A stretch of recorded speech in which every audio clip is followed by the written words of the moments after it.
The cell door slams shut, and you can still hear him screaming from the fight outside. His real name was Louis-Auguste Cyparis, but history would later know him by his circus stage name, Ludger Sylbaris, locked up for stabbing a friend in a drunken brawl. Above him, an entire city of nearly 30,000 people is about to die in under 2 minutes. That number, nearly 30,000, is the one you need to remember. For weeks, that mountain had been growling, spitting ash, warning everyone to leave. But there was an election coming, and the governor didn't want to panic. So officials told everyone the volcano was safe. Stay home, don't worry. Ludger Sylbaris didn't get a say in any of that. He was already behind bars. His cell was thick stone, half buried, built more like a bunker than a prison. Nobody designed it to save a life, it just happened to be built that way. Meanwhile, nearly 30,000 people were going about their mourning like any other day. Bakers were baking, fishermen were hauling nets, church bells were ringing for Ascension Day. It was May 8th, 1902, and nobody knew it was the last morning of their lives. At 7:52 in the morning, the mountain simply stopped warning and started killing. It didn't erupt upward like people expected, it exploded sideways, straight at the city. That's called a pyroclastic surge. Superheated gas and ash moving faster than a car on a highway. It hit Saint-Pierre in under a minute at nearly 700 degrees. Stone buildings didn't just burn, they melted glass and turned iron soft. Every ship in the harbour caught fire within seconds, sailors never had time to scream. And somewhere underneath it all, buried in his stone cell, Ludger Sylbaris felt the heat come through the vent. His skin blistered instantly, his back and legs burned raw. But the walls held, and that's the only reason he was still breathing. Outside, the nearly 30,000 people of Saint-Pierre had no walls like his. In less than 2 minutes, an entire city stopped existing. Ships that had sailed in from Europe that same week were now skeletons of ash, and the mountain just kept smoking, like it hadn't done anything at all. For 3 days, nobody knew Ludger was even alive down there. He had no food, barely any air, and burns covering most of his body. He screamed anyway, every time he heard footsteps above the rubble. On the 4th day, a search party finally heard something impossible, a human voice. They dug through burnt stone and debris, expecting to find nothing but bones. Instead, they found Ludger Sylbaris, alive, burned, and half mad with thirst.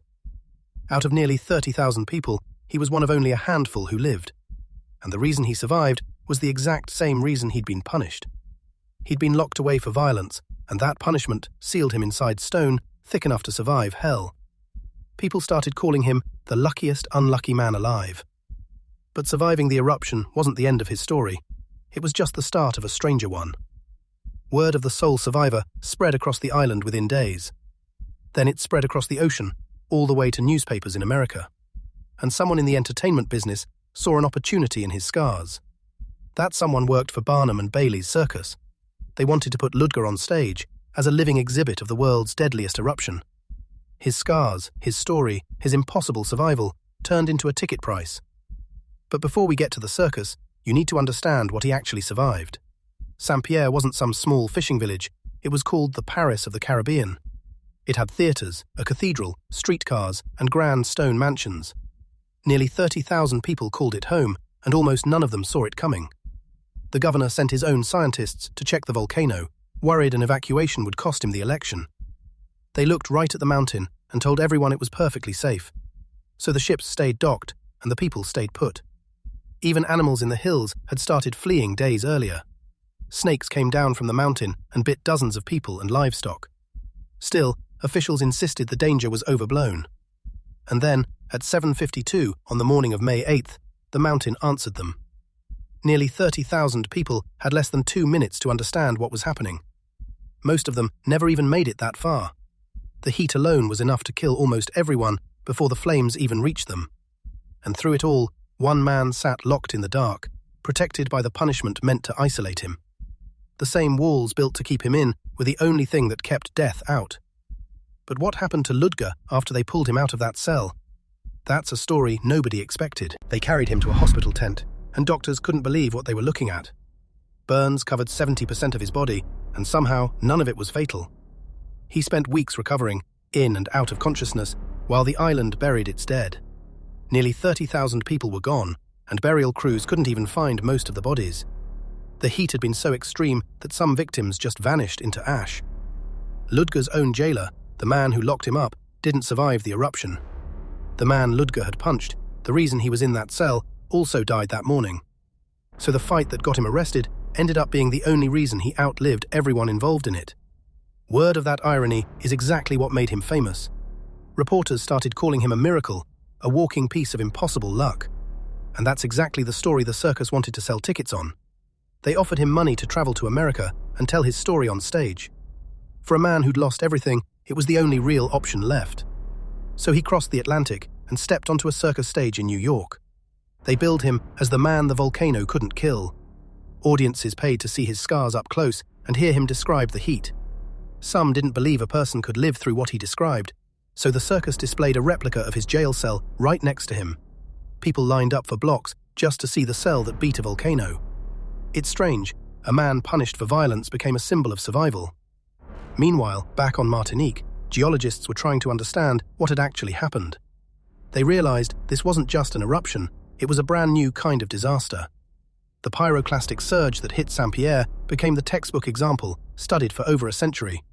Every volcanologist since has learned Mont Pelée's name because of that morning. Nearly 30,000 people died, so science could finally understand this kind of eruption. And the man who lived through it kept touring, kept telling the story year after year. Some records say he later performed under a stage name, distancing himself from his real one.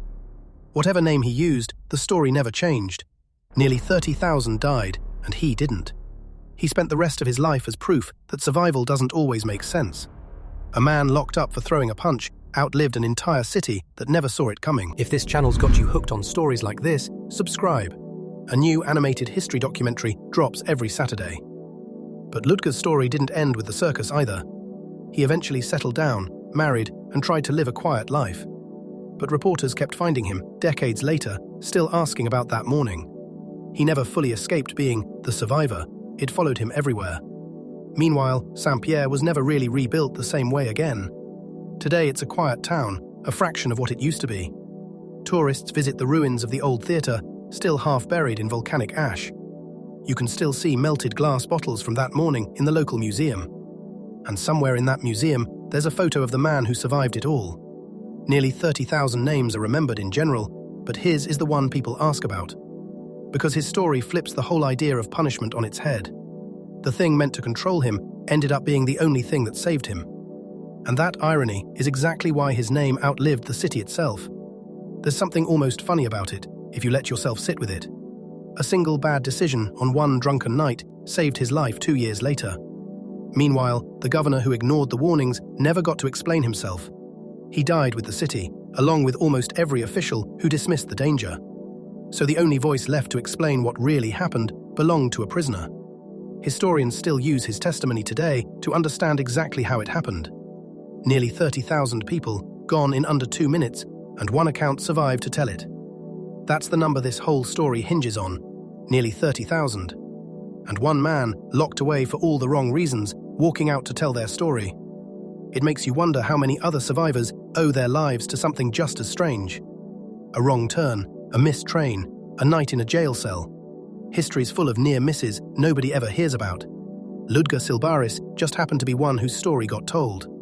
And it all traces back to one morning, one mountain, and nearly 30,000 lives. Next time, we're going somewhere just as unbelievable. A disaster nobody saw coming either. Because history's got more stories like this than you'd ever guess. And we're just getting started.